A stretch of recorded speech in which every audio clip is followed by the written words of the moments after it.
أعوذ بالله من الشيطان الرجيم بسم الله الرحمن الرحيم رب اشرح لي صدري ويسر لي أمري واحلل عقدة من لساني يفقهوا قولي واجعل لي وزيرا من أهلي رب زدني علما رب زدني علما رب زدني علما آمين بسم الله الرحمن الرحيم سورہ نازیات ہے جی،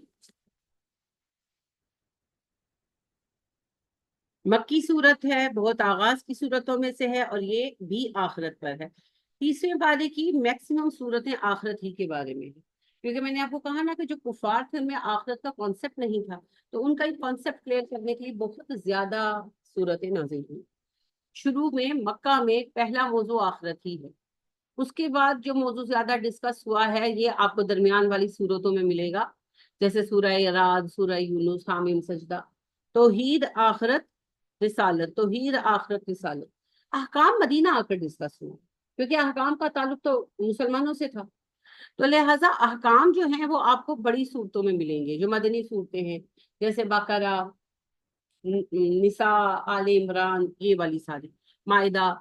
تو جو مکی صورتیں ہیں ان کے یہی موضوع ہیں، خاص طور پر جو چھوٹی صورتیں ہیں ان کا تو ایک ہی بیسک موضوع آخرت، ٹھیک ہے، چند ایک کو نکال دیں۔ ہاں، تنذیر ہے، اس کو انذار کہتے ہیں، تنذیر اور انذار۔ انذار کا مطلب ہوتا ہے وارننگ دینا۔ ہاں،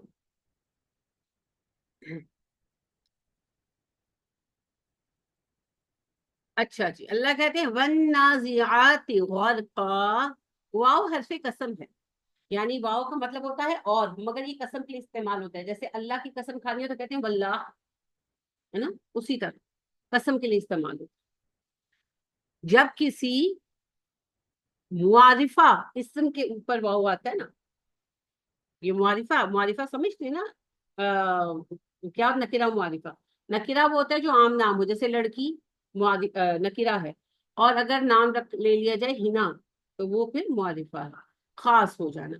تو عربی میں جس اسم کے اوپر الف لام ہوتا ہے نا وہ معارفہ ہوتا ہے، جس اسم کے شروع میں الف لام آ جاتا ہے نا، جیسے یہ النازیات ہے، اللیل، الشمس، تو ساروں کو آپ دیکھیں واللیل والشمس شروع ہو رہا ہے۔ تو معارفہ نام کے اوپر جب واو شروع میں آ جائے وہ قسم کے لیے آتا ہے، والعصر، اصل لفظ ہے العصر، اس پر واو آیا والعصر۔ تو جب اسم کے شروع میں الف لام ہو تو وہ معارفہ ہوتا ہے، خاص ہوتا ہے۔ اس خاص نام کے شروع میں اگر واو آ جائے ول، تو وہ پھر حرف قسم ہوتا ہے، یعنی وہ قسم کے لیے آتا ہے، وہ قسم کا معنی دیتا ہے۔ والنازعات غرقا، قسم ہے ان کی جو کھینچتے ہیں ڈوب کر۔ نزا ہوتا ہے نون زے عین نزا، کھینچنا، جھگڑے کو کہتے ہیں، جھگڑے میں دونوں بات اپنی طرف کھینچتے ہیں نا، اس کو جھگڑا کہتے ہیں۔ تو جان نکلنے کے عالم کو بھی نزا کا عالم کہتے ہیں، کیونکہ جان نکالی جا رہی ہوتی ہے نا، ایک چیز میں سے دوسری چیز آپ نکال رہے ہیں، باڈی اور روح کو الگ کر رہے ہیں، اس کو نزا کہتے ہیں، کسی بھی چیز میں سے دوسری چیز نکالنا نزا۔ تو نازیات، نکالنے والے، اچھا لفظ مونس ہے، ترجمہ اردو ہے، مذکر ہے، یعنی کہ مراد مذکر ہے مگر لفظ مونس استعمال ہوا ہے، کیونکہ فرشتوں کے لیے ہے نا، آپ فرشتے تو مونس نہیں ہیں، پھر مونس کیوں استعمال ہوا؟ کیونکہ عربی زبان کا اصول ہے کہ جو چیزیں مذکر یا مونس نہ ہوں ان کو تب تک مونس مانتے ہیں جب تک ان کو مذکر استعمال کرنے کا کوئی رول نہ ہو رہی، یعنی کہ کسی اسم کو نام کو جملے میں استعمال کرنے کے لیے مذکر یا مونس تو بنانا پڑے گا، مذکر مونس کے بغیر آپ استعمال نہیں کر سکتے۔ اب کچھ چیزیں تو ہے ہی مذکر مونس، جیسے عورت مونس ہے ہر حال میں، مرد مذکر ہے، بلا مذکر ہے، بلی مونس ہے۔ کچھ چیزیں نہ مذکر ہے نہ مونس ہے، جیسے دیوار، پین، کرسی، لیپ ٹاپ، موبائل، یہ نہ مونس ہے نہ مذکر ہے، ان میں جنس ہی نہیں ہے، اسی طرح فرشتوں میں بھی جنس نہیں ہے۔ اب ان کے لیے عربی کا اصول یہ ہے زبان کا کہ ان کو ہم مونس استعمال کرتے ہیں تب تک جب تک کہ ان کے لیے مذکر لفظ استعمال ہونا ثابت نہ ہو، ٹھیک ہے۔ اور جو ایک بات یہ ہے، لہذا ان کے لیے جیسے اس میں اشارہ، حاضر ہی وغیرہ استعمال ہوگا، مونس استعمال ہوگا۔